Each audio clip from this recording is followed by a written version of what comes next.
بیان کیا جاتا ہے کہ ایک نوجوان سخت بیمار ہوا، جس پر اس کی والدہ نے نظر مانی کہ اللہ تعالیٰ میرے بیٹے کو شفا عطا فرما دے تو میں 7 دن کے لیے دنیا سے نکل جاؤں گی۔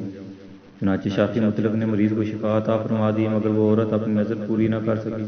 اس کے بعد اس عورت نے خواب دیکھا کہ کوئی بزرگ فرما رہے ہیں، اے خدا کی بندی، تو اپنی نظر پوری کر تاکہ خدا کی بات پر اس سے محفوظ رہ سکے۔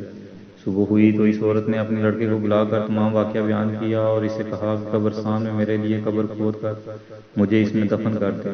چنانچہ لڑکے نے اپنی والدہ کے حکم کی تعمیل کی اور اسے زندہ ہی دفن کر دیا، اور اس عورت نے قبر میں جا کر دعا کی کہ اے میرے اللہ، میں نے اپنی وسعت کے مطابق اپنی نظر پوری کر دی، اب تو مجھے قبر کی آفتوں سے محفوظ رکھ۔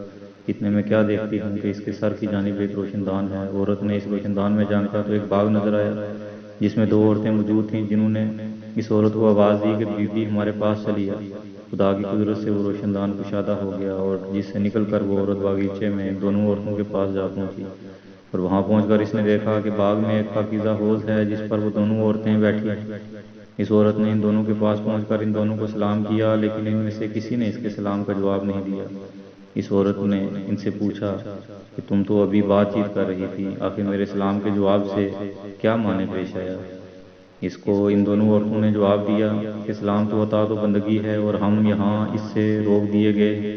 اتنے میں یہ عورت کیا دیکھتی ہے کہ ان دونوں عورتوں میں سے ایک کے سر پر ایک پرندہ اپنے بازوں سے ہوا کر رہا ہے اور دوسری عورت کے سر پر ایک پرندہ اپنی چونچ مار رہا ہے۔ یہ دیکھ کر اس عورت نے پہلی عورت سے دریافت کیا کہ تمہاری اس فضیلت کا سبب کیا ہے؟ اس نے جواب دیا کہ میں دنیا میں اپنے شوہر کی فرمانبردار بیوی تھی اور میرے دنیا سے رخصت ہوتے وقت میرا شوہر مجھ سے خوش تھا۔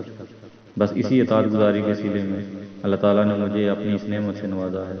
پھر اس نے دوسری عورت سے معلوم کیا کہ بی بی آخر تمہاری اس خلفت کا سبب کیا ہے؟ تو اس نے بتایا کہ میں تھی تو نیک بخت، مگر شوہر کی فرمانبردار نہ تھی، اور میرے دنیا سے رخصت ہوتے وقت میرا شوہر مجھ سے ناخوش تھا، لہٰذا میری نیک بختی کا صلہ اللہ تعالیٰ نے مجھے یہ باغ عطا فرمایا، لیکن شوہر کی نافرمانی اور ناراضگی کے باعث میں اس عذاب میں مبتلا ہو گئی۔ لہٰذا میں تم سے درخواست کرتی ہوں کہ جب تم دنیا میں واپس جاؤ تو میرے شوہر سے میرے لیے سفارش کرنا، ممکن ہے کہ وہ مجھے معاف کر دے اور راضی ہو جائے۔ چنانچہ جب اس مدفونہ عورت پر 7 دن گزر چکے تو ان دونوں عورتوں نے اس کو بتایا کہ دیکھو اب تم اپنی قبر میں چلی جاؤ، تمہارا لڑکا آیا ہوا ہے۔ اس بات کو سن کر اس عورت نے اپنی قبر میں آ کر دیکھا تو معلوم ہوا کہ اس کا لڑکا قبر کھود رہا ہے۔ جب وہ لڑکا اپنی والدہ کو لے کر گھر پہنچا تو خبر مشہور ہو گئی کہ فلاں عورت اپنی نظر پوری کر کے قبر سے نکل کر آئی ہے۔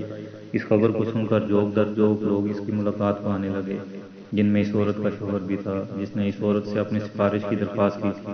اس عورت نے اس شخص سے اس کی بیوی کا تمام حال بیان کر کے اس کی سفارش کی، جس پر اس شخص نے بیوی کا قصور معاف کر دیا۔ تو اس عورت نے خواب میں دیکھا کہ اس کی بیوی اس سے کہہ رہی ہے کہ بی بی تیری وجہ سے اللہ نے مجھے عذاب سے نجات دے دی، تیرے بھی اللہ تعالیٰ گناہ معاف کرے اور تجھے اس کی بہتر جزا عطا فرمائے۔